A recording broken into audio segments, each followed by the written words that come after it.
still have a number of possible guys that could be out there, at least one maybe. But Brent Callaway was a guy who was committed to Auburn as recently as a week ago. Can you talk about the process of landing him? He was committed to us for a year. Yeah. And, you know, he dismissed it for a while. That's all. That's all I can say about that. And then he came back here and visited and decided that he wanted to come back here. I mean, you know, it's tough on these guys. I mean, it really is. You know, I actually wish that if we want to make a commitment worth something, then when a guy commits, people should stop recruiting him. And in the Southeastern Conference, when a guy commits, that just makes him a target. It's not like that everywhere in the country. It's really not, but it is that way here. So we expect it. We're not really upset about it when it happens, and we try to manage it.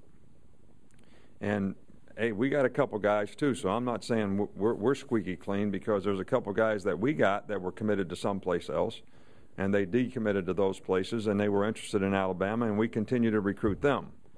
But it's just the way people do business here in the Southeast Conference. Now, I wish it was a different way. Now, when I was in the Big Ten, we had a gentleman's agreement that when a guy committed, we stopped recruiting him. If the guy called you and wanted you to recruit him and he was committed someplace else, then we contacted the other school and told them. So they knew, so that everybody could manage their business better. It's hard to manage your numbers when you think you got this many guys and then all of a sudden they're not there anymore. And you didn't recruit somebody else because you thought they were coming. So, but we're pleased to have Brent. We think he's one of the best football players in the state. Certainly could play on either side of the ball. He's going to start out at running back here. We had a tremendous amount of success, you know, in high school, so we're excited to have him on our team. You also mentioned the global reach of recruiting. Can you talk about what it took to get Jesse Williams? I tell you what, I wanted to go on a home visit to see Jesse Williams' family more than any player we ever recruited. And when we got into the logistics of getting there and getting back, it was a 3-day trip. And I could never figure where to get that in there. And that was one that if I went, I think Miss Terry was going with me, because there was no way I was going to go on a recruiting trip for 3 days to see one family. And he wouldn't even have been there. But I think it all started just because we had a good relationship with the family. They were in Australia, great people, absolutely fantastic people. And Jesse was in junior college here and a very good player that passed our evaluation. So we spent a lot of time with the parents on the phone, video conference, you know, so they got comfortable with us. But Jesse's here in school right now and, you know, doing very well, and we're very pleased and happy to have him, but we think he's got a possibility of being a guy that can help us immediately, and certainly looking forward to his development this spring. But that was one of the most interesting, you know, recruiting. But it's amazing, you know, he's not the only person from Australia around here. I'd go to my radio show on at least 2 occasions, and somebody told me when he committed to us that I'm glad we got Jesse because I'm from Australia too. So there are a few people down under in Tuscaloosa.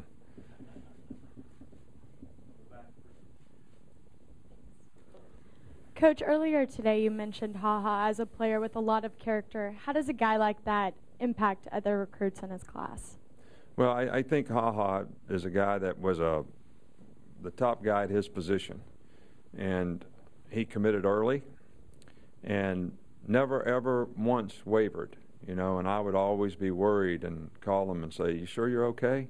You know, because people were hammering him for the last 6 months, and never ever fazed him, never ever, just always knew what he wanted to do, and was anxious to try to help us recruit the best players that we could get, and he was anxious to get here and get started and do everything he could to improve as a player. And their team went to the finals, you know, this year, so he got to play a lot of football. We actually practiced on their field at the bowl game, so he did watch us practice a few times, even though we couldn't have contact with him.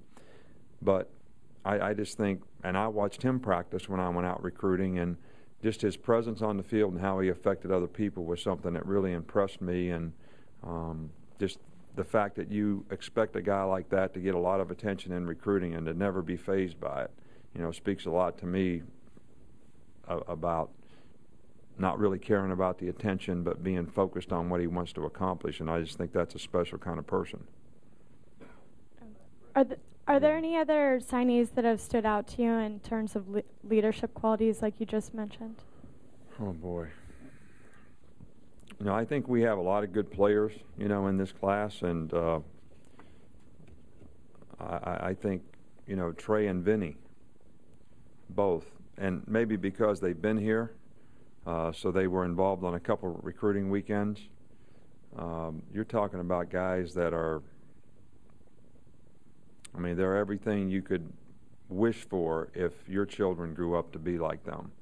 They got a lot of ability. They're hard workers. They're very committed, but they're very personable and caring for other people and can put somebody else ahead of themselves in terms of, what they're doing and what their commitment is. So those two guys have been very impressive to me as well. But we're not disappointed in anybody, so I don't really want to. I'd have to look through the list, but I think those guys especially are, those types of people. Coach, can you talk about the recruits when they enroll in school early, how that gives them advantages to be able to start and go through off season and get acclimated to the college life before next fall?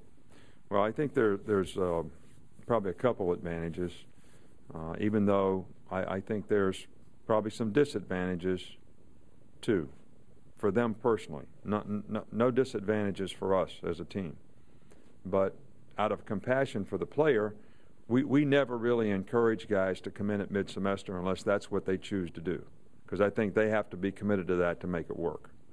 Because they missed their senior year. If they play another sport, they don't get to play that. They don't get to go to the senior prom. There's a lot of things that you never get to go back and do. I was growing up, I couldn't wait to get to high school. I couldn't wait to get my driver's license. I couldn't wait to get to college. I couldn't wait to graduate, to get a job. And now I wish I could go back, just any kind of way, go back and experience some of those things again. So we kind of believe everybody should enjoy what's happening now in their life, and they'll have all these stations of life that they'll have an opportunity to enjoy when the time comes. So saying all that, there are some advantages in terms of their academic and athletic career here at Alabama. First of all, it's an easier transition for a guy to start in the winter semester. You don't have football season coming up for a long time, not till August. They can make a better social and I think academic adjustment because there's less happening right now for them. I think that the idea that they can learn systematically in football what's expected of them through the off-season program as well as spring practice puts them a half a season ahead of the guys that come in the fall in terms of maybe having an opportunity to play. So I think those are probably, some of the big advantages, and the disadvantages are only personal in terms of what they give up to do it.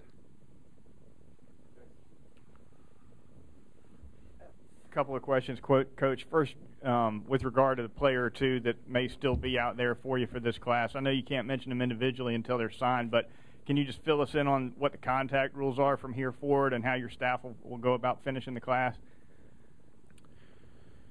Well, it's quiet.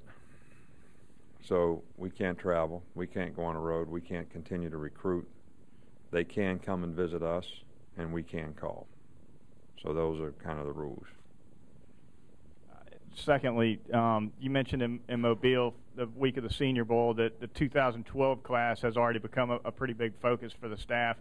I'm just curious, at what point does the next year's class start occupying more of your recruiting time than the current class? Well, I think that we've been pretty much 90% full for 2 or 3 weeks. So probably as much of my time in January recruiting was spent on junior recruiting, And I think we all try to do that more now because of the rule that you're not allowed to go out in the spring. So really the time that a head coach is really condensed. You know, you got a couple weeks in December, a couple weeks in January, and that's it. There's no other time when you can go out on the road and go to high schools and see high school coaches. And I don't think that's a good thing, and I disagree with it, and I always disagree with it. But it is what it is. So I don't think there's any like, okay, here's when we start on next year. I think there's a constant transition, and you're recruiting guys for 2012, you're recruiting guys for 2013, and you're recruiting guys for 2011 all at the same time. And the rules are a little bit different for each one of those classes in terms of what you can and can't do, but you're involved in that process 365 days a year. Now, to me, today is always the day where I go jump into next year with both feet. I probably talked to 20 guys today on the phone for next year. You know, and spent a lot of time, you know, getting things going for next year today. Because really, everybody says you're really busy on signing day. You're just sitting there shaking your leg all day waiting for them papers to come in. There's nothing else you can really do about it. So it's like waiting to go out to warm up before a game. You know, everybody thinks you're really busy. You're just sitting there nervous about what's going to happen in the next hour.